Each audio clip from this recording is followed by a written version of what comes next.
My name is Thomas Stack.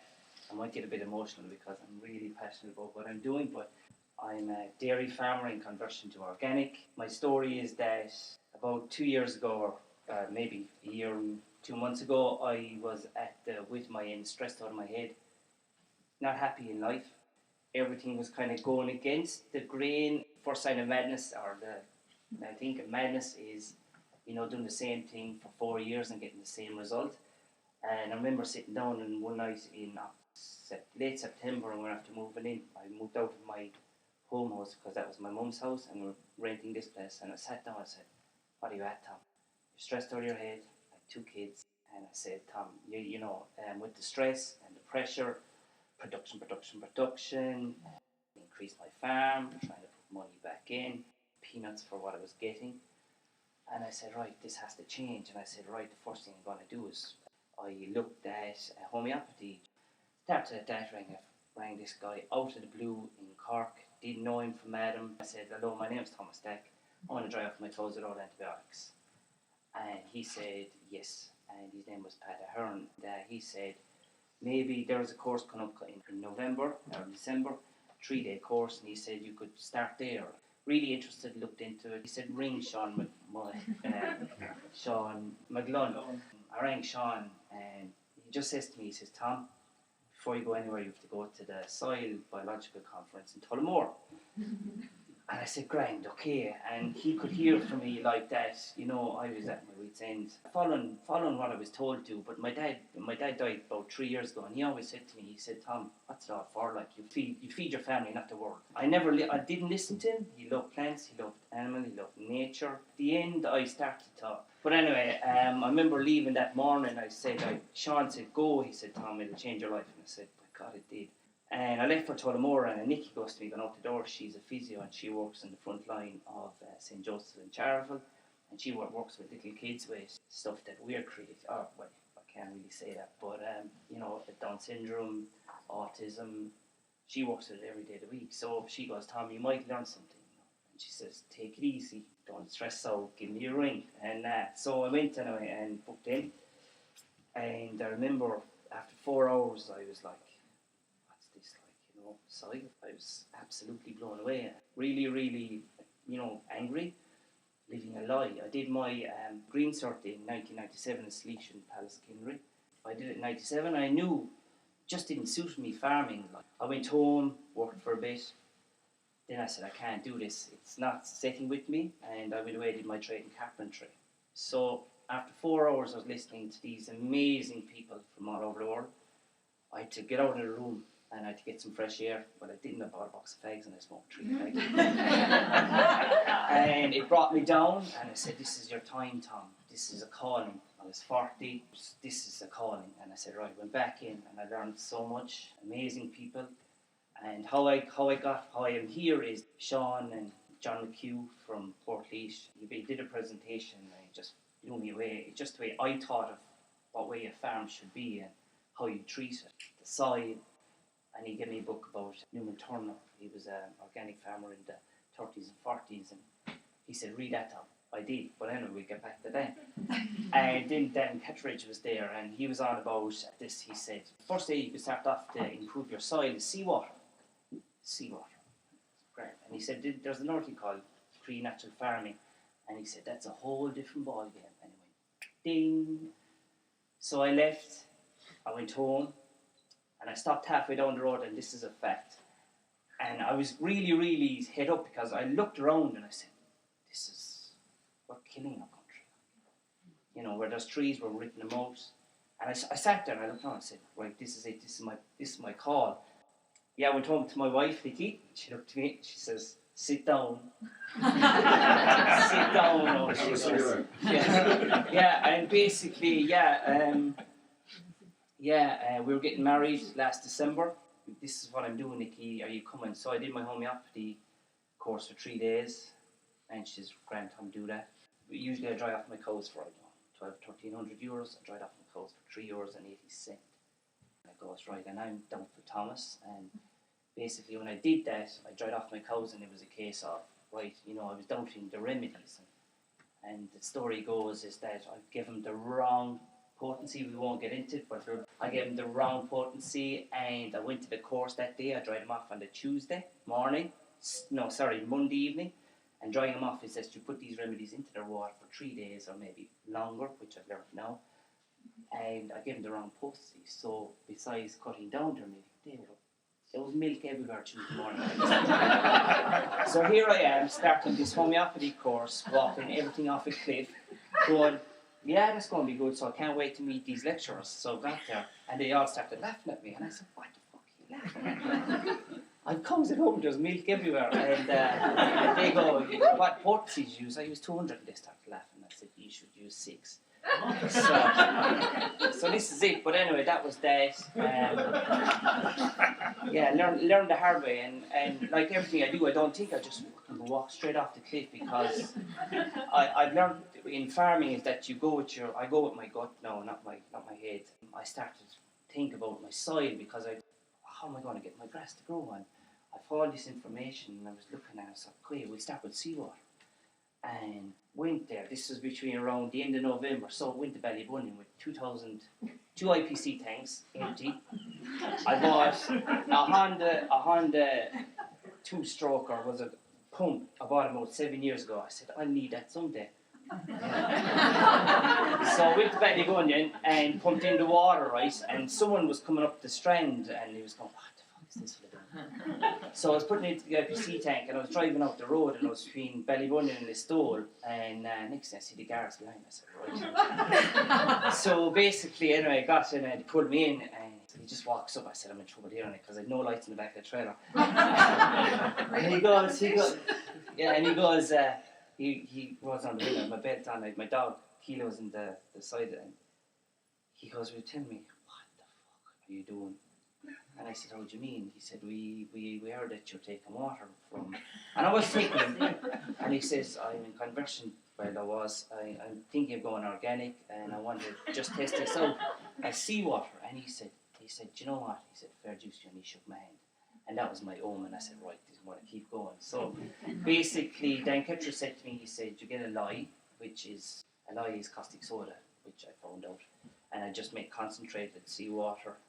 And I sprayed that in my land, and then I started following the Korean natural farming. I did the seawater, I sprayed the whole land with it. So what you do is you get a lye, caustic soda. So I asked my sister, pH reader, she goes, what the fuck do you want with a pH reader? So seawater is at about 7.6 to 8.2 maybe, it depends. And I was getting it between where it was rightly tidal, so there was fresh water and seawater coming in, and I was taking that.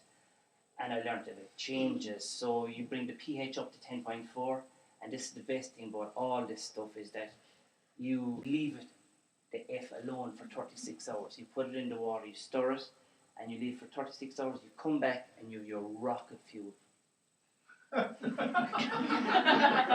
Rocket fuel in the bottom of your tank, right?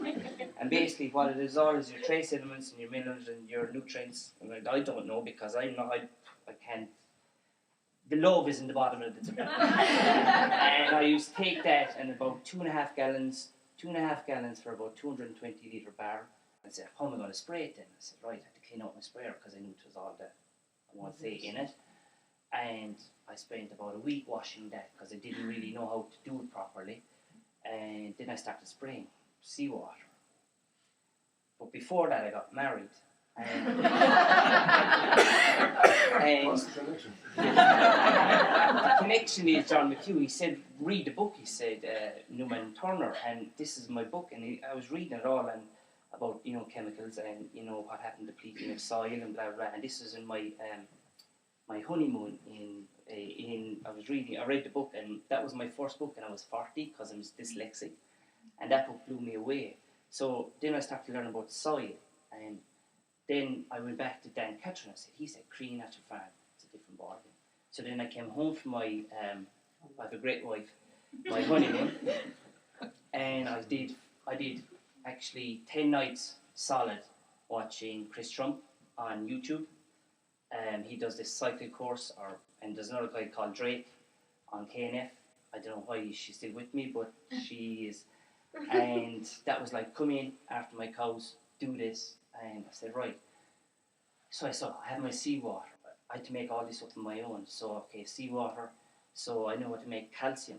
So I made my own water-soluble calcium, and which that is, I get eggshells. Basically, you should wash the eggshells first, and you heat them up until they're crispy in a frying pan. It's simple, right? Mm-hmm. Then I said, right, I have to get apple cider vinegar. They use in Korea, in Master Cho, they use brown rice vinegar. And I tried to get it, and I got it from the Indian shops or the Asian shops in markets in Dublin. But then I was talking to Chris, and he said, look, just use what you have, basically. So all I was doing was making my calcium. It takes 7 days. What happens is the apple cider vinegar reacts with the eggshells that are cooked. When you add the apple cider vinegar, it draws the calcium out of the egg. And when it's in the form of apple cider vinegar, it's water soluble. So seawater, concentrated seawater, calcium, and then I said, right, I have to do something else, LAB, lactobacillus. And the Kree natural farming way of that is, so you get rice, and you get any rice you want, white rice or whatever. You wash the rice in water, and you take it and you leave it for maybe 10-15 minutes, and it goes kind of scowy, kind of, the colour, kind of dirty water. Strain off the rice, keep your water, and you leave it for 4 days, we'll say in room temperature. So what happens is the bugs in the air come in, and don't ask me what they do. Yeah, exactly. And you smell it, and if it's sweet smelling, it's at the right stage, right? So then I was using it with my own milk, right? And my own milk was too rich. I had too much, just separate proteins. I had too much butter, I suppose, on the top. So then I said, right, I'll try to store bought milk, and that worked better. So what happens is you put the rice wash water that stays for 4 days, sweet smelling, into your milk, and what happens here is then two proteins separate, and the water in the middle is your lactobacillus, right? That's your bug, that's your probiotic. That's amazing. So I take that off, I strain that off, I make cheese with the top half of it, and I make lactobacillus, which isn't here because it has to be stored in the fridge. I didn't bring it, I'm sorry. But I put that in my sprayer, and I sprayed on my land. So I was winging it all this year, and myself and Nikki we just sat down and we said, you need to really get a gist for this. In conversion, you're low on money, okay, but I wasn't feeding grain. I don't feed grain anymore. My cows are pasture fed. I was seeing with this, I said, this is serious, because I could see how healthy my cows were, chewing the cud, rich nutrient grass. I said, right, this is the way to go. And I was looking at this dairy feed bins, a beef one and a dairy one, and my automatic feeders, and I said, I'm not fucking selling these, and these are gone. I don't want it. Because organic feed is so much a ton, and I wasn't going to pay that. And the stuff coming in, is like GMO, and I wasn't having that in it because I couldn't use it. So I said I sold them. That paid for my flights and my training fee in Connecticut last October with Chris. And do you know the way you high up people in the way that you go? He seems like a good guy. Amazing lad. And there was 40 of us. I trained. Amazing stuff. So basically, this is the rice box, and what it is it's Cider. And what I would do is, I was doing this before I went to America, but the whole thing in Kree natural farming is that you need your nose, and nothing is waste. You need your nose and your taste. So I can taste all these. Well, you can taste the potassium, but yeah. And this is calcium. So this is the eggshells with Rod's apple cider vinegar, and that's active. That you can taste that, everything. But what I'm saying is that there's no waste here.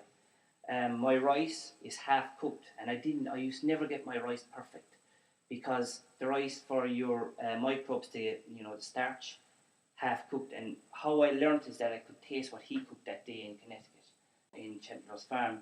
I could taste it, and then I knew. It's like the smell and the taste. So I came home. I have 6 collections, and how I collect is this actually. I fill the box 2/3 of rice, half cooked rice. How I'd explain is get a pot, put in your rice, put maybe water, like about that much below the level of the rice would be your water, and cook it till the water is gone. It's ready. Let it cool down. Put it in a box with holes. Find a place that's clean, untouched. Forest floor is the best. Find the forest near you. Look for your microfungi, the white stuff. and if you get that, scrape the floor and put that down, cover it, keep it away, keep the sunlight off it, and get the foliage and put it all over the top of it. Come back 4 or 5 days and it should be okay. The problem in Ireland, that's my problem at the moment, is that we've such a damp climate. You know, you see these things online with white foliage. I couldn't get it. I was killing myself, and I was doing these all over Limerick, right? You know, and then Chris goes to me, he says, Tom, they're different all over the world. He says, don't be looking for white because that's all, you know. So, sound for that, like. And then he said, like, you know, this is the start. So this is IMO 1. So these are the babies, lads. And I call them the boys, right? I call everything the boys. And these, I swear to God, I can't explain what it's done to my farm. But these fellas are just fucking lunatics. Like, these are. So I'd get them here, and I'd mix them with brown sugar and IMO 2. And IMO 2 is where you get your rice. Some of it will be dodgy, some of it will be wrong. But the lumps, they're all lumped together, and when you look at it, it's all white microfungi in it. Could be bits of yellow, blue maybe, and green. But you take them and you mix them to the weight of brown sugar, how good it is. And then the crack starts. And basically you're at IMO 2. And when you go to IMO 3, so last year when I was doing my sprays, I was only going to IMO 2. I was mixing them with the sugar to put them back to sleep. So they'd eat.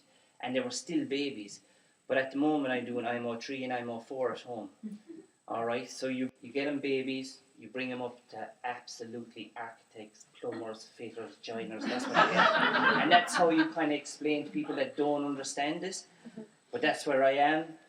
The other thing is what we made, but IMOs are, you can't explain the power.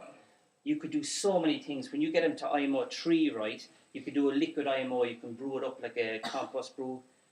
Rocket fuel. I was told after 3 years I was never have to touch my farm again, and I can see after 6 months of doing the cowboy on it, like, do you know what I mean? So I had to go. We knew Nicky goes, you have to go, you have to come learn from the best, and he did. Like, he showed me how to make all these.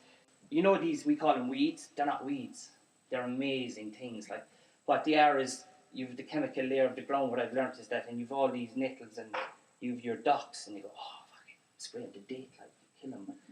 You don't. They're telling you what's wrong with your land, and I used to take them, and this is mad, but they tell you in Kree, in natural farming, is on a full moon, of the morning of the full moon, you go because the water table is higher, and you see all your nutrients then are on your leaf and your shooting buds. And what you do then is you pick all your leaves, and you pick your shooting buds, and it takes a while, lads, to pick 2.5 kgs of dock leaves. And if anyone saw you doing it, you're mad, and they know why you're mad. So then you bring them back and you mix them with your rate of sugar. And what that does, you let it ferment. It's amazing, right? 5 to 7 days, you let it ferment. Cane brown sugar, it has to be cane brown sugar. What it does is it draws the nutrients and minerals from the plant, and it brings the juice. You strain that off, but as you're making it, you're giving it love. Everything you ferment, and that's what you do. You have to show love to whatever I make, and you think of good thoughts. And it's like I've done trials on a paddock, and I'd say, right, just, you know, you stressed out with this one, and the biodynamic calendar, I'm starting to use that as well. It's amazing, lads. That's fermented plant juice, and they're the leaves. You can go fermented fruit juice, which is 3 ripe fruits. And I said to Chris, I said, what could I use? He said, whatever's growing. So I had crab apples, blackberries, and I had sloes. And I said, I'd never get sloes ripe. Like, you're supposed to use them when they're really, really ripe. You make love to the fruit, basically with your hands, with your brown sugar. So everything done is in weight. So you have your 3 weights of fruit and you have your sugar. So it could be 3 kgs, 3 kgs of brown sugar. Massage it and you put it in a drum, breathable lid, for 7 days. Come back. It's amazing. Do you spray that on the land? Yes. So basically what we're growing in Ireland, like, and I'll tell you about Chris in a minute, what we grow in Ireland is grass. Well, I grow grass. I'm going to grow different stuff now because I know the growth cycle, but it's just the growth cycle. You follow the growth cycle. I have recipes for when it's starting in April and May, you know, even March you can go to, and then you follow the growth cycle.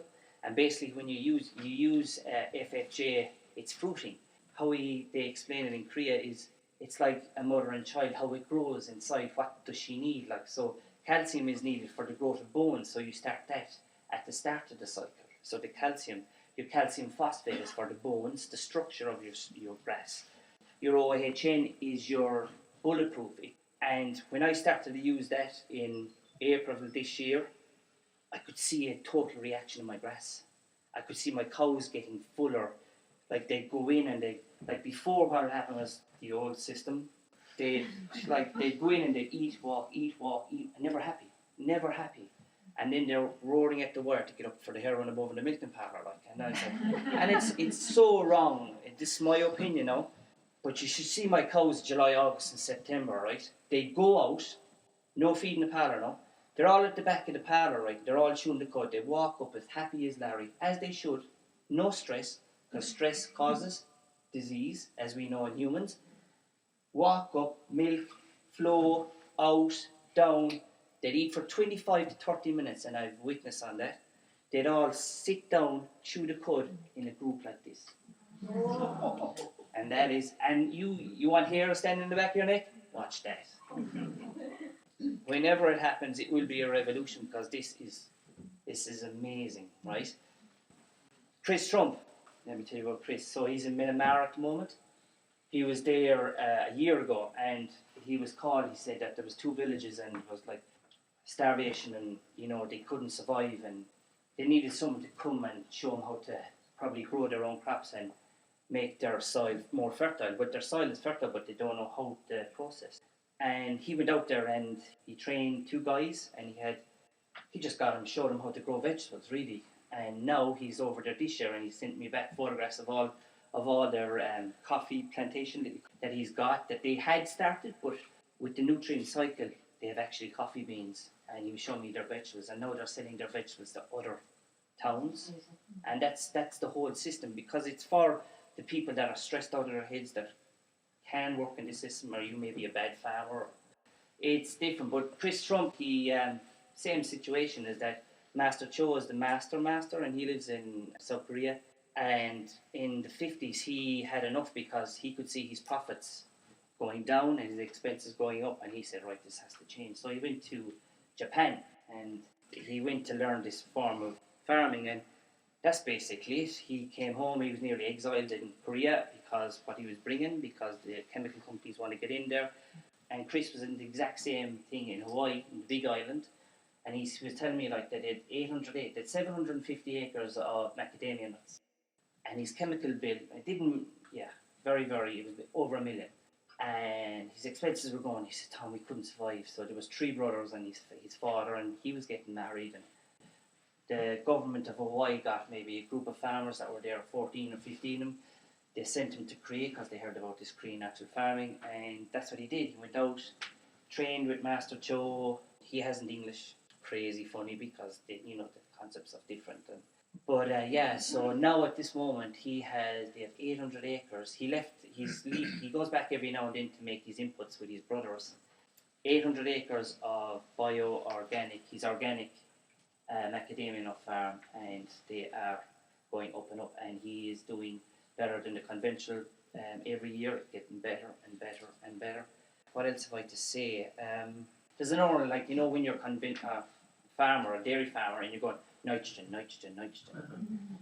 Right, so that's the way when I started, I had to make nitrogen. I make my nitrogen by fish amino acids, so FAA, and that is made by, I get fish. I go to Limerick, I get fish, and I mix it with brown sugar, and I let it ferment. So it's weight per weight, so fish, sugar, fish, sugar, fish, sugar, fish, sugar, fish, sugar. Yeah. It's gorgeous, I'm sure. It is absolutely. When I taste it, and I put it, you see, this is where you're Fish sauce. I mean, have you ever had Thai food? It's in everything. So basically, everything that you taste, it's alive, it's alive. So when you put it in your tub, you do that, you want to drink water, because the boys are there and they're partying. And the fish amino acids is, my God. But I have 2 brews at home, and you should see this. It's so strong, Rod's apple cider vinegar blocks all my sprayers. You know, the spray, you know, and I have to change my system this year where I just trickle, I like dribble bar or something. The mother or whatever it is, the microbes are so strong in the fish amino acids, it's crazy. And make sure you get wild fish, don't get farm bought fish. First thing I had to say was the drought, was it 2 years ago or 3 years ago?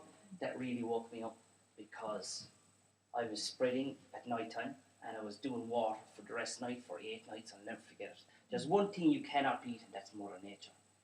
And we need Mother Nature. She doesn't need us. So healthy soil, healthy animals, healthy humans. Mm-hmm. And that's basically it. The difference is amazing, lads. That's why I changed. I looked at my kids. I said, how am I going to do this? How am I going to afford this? So now I'm keeping my money to spend on my family and my farm. I hope to go into agri-forestry. I'm getting about 450 to 500 trees this year. I don't know where I'm going to plant them, but I will plant them. And the best thing about it is, as a farmer, you're alone all the time. And you always question yourself. I was questioning myself last year because I walked everything off a cliff. Like, I walked all my cows, everything off a cliff. Didn't feed grain, and I could see them getting different because I was giving apple cider vinegar. I was using my homeopathy, which this year works amazing. I dried off my cows this year in 7 days because I learned a lot, because the whole group in England are brilliant. Our group in Ireland are brilliant as well, swapping information, because we're working with nature. We're not bringing in anything strong or bad. So the homeopathy works better with nature. I dried them off; they were perfect. I had 2 cows that got dry cow mastitis. Gone. And how I explained that was I just sprayed their vulva for 3 days, for morning and evening. Gone.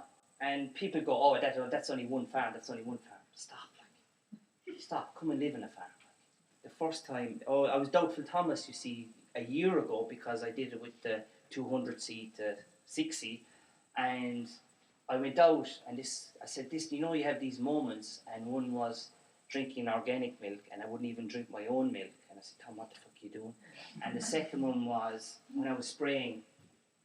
They give you these remedies, you put them in, they're little sugar balls, you put them in a bottle, and she dry cow mastitis, her bag was full, it was red, and the way she was sick, she had the temperature. I said, here's it goes, shit about this, what we're told to. So I had my BBU, belladonna, Bayern, and Urea, and I went and I did twice that before I went to bed. I said, Tom, this is either going to kill you or cure you.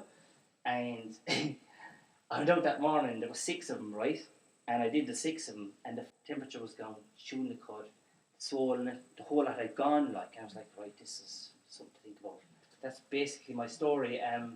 Fermentation, I'd like everyone to taste the OHN, if you want. Don't mind the bottle labelling is like something that teething stuff when we had kids. But yeah, it's biochar is another thing that people can do. So, but the potassium, it's like potassium, like what do you want that for? And in the growth cycle you need it, but I have to look into it more. With Kree Natural Farming, we do it in the nature's way, really. Potassium, like you biochar, it's crazy shit. Like you biochar, and I don't know what, you put it in a skillet pot, cover it, not direct heat, and you let it burn for maybe 2 hours. And what happens is it biochars you do it with sunflower heads, or what's this stuff? Asparagus. I did that with asparagus, and yeah, that's WSK. People say, oh, how you have time? I was taking out slurry this week, and I was making my calcium, I was making my OHN, as the loads fill, I'd be doing that, doing my seawater. You make time for it because you get interested in it, and the microbes, my God. Yeah, the cheese is amazing from the lactobacillus. Yeah, all I want to do, and who I trained with in Connecticut was Herbal. His father he put the first telescope into space, would that be right? And he put on the course, amazing guy. It was just the people that lived in the house with me, like they were from different backgrounds, but all they were doing, one was a melon farmer for Texas, she was brilliant, sick of the system of buying 500 acres, or getting 500 acres and actually spraying it, growing the watermelon, and leaving that land after 2 years because they could nothing else grow, and go to somewhere else in New Mexico or Mexico, come over the border to Texas again. There was this guy called Nemo, and he watched legal marijuana and hemp, and they were making oil for all the kids with, I don't know what the word is. And but the basic whole thing that I learned, and I asked Chris, I said, what's the story? You know, he has cannabis, we don't like it in this country, but all they're trying to do is produce a clean product. And that's what I'm doing. I started back drinking my milk last September. I could not get over it. And hopefully, when I go through this, hopefully in a year's time, I want to make the fat of the land, and that's the butter. That's raw butter. That's what I want to do. Sell my raw milk, and I'll leave you with one more. So my next plan is that in organic dairy farming, they have to have a lieback, so a straw bed, right? So you put them in a straw bed.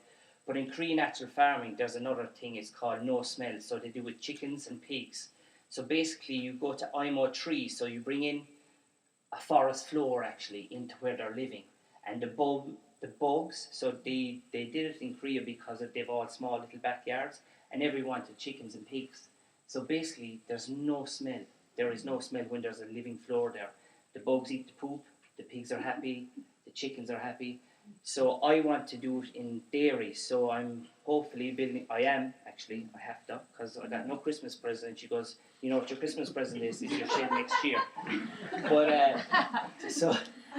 But this year I hope to build half of my shed. So it's going to be a lie-back shed. So basically I'm bringing in a forest floor. That's what I'm actually doing. It's going to be 5 foot deep, logs, bark mulch, IMO tree, inoculated, salt, soil, bark mulch, biochar, right? But basically, once you have a live bed, they're eating all the bad bacteria. And I think with dairy farming, with organic dairy farming, there may be a small bit of a problem with mastitis because they're lying in the old straw and, you know, bad bacteria. So actually bring it in, inoculate it, and live it. And I hope to do it, but we'll see how we go. I'm dry as a cuckoo, actually, so I've nothing else to say.